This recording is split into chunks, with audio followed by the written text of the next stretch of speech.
Ăn xong chưa? Rồi, không ăn nữa, phục vụ, thanh toán. Tới rồi. Thưa quý khách, của mình 580 tệ. Xin hỏi ai thanh toán? Anh ấy. Tôi không trả. Anh không trả thì ai? Ai trả đi tôi không trả. Lần nào cũng là tôi trả vậy. Vậy anh muốn sao? Chúng ta ra ngoài chạy thi rồi vòng về đây.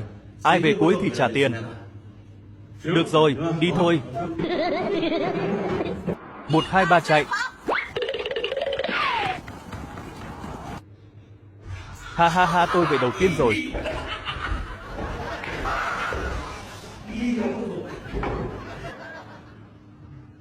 Thưa anh.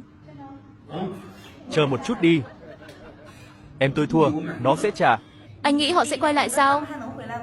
Họ sẽ quay lại sao?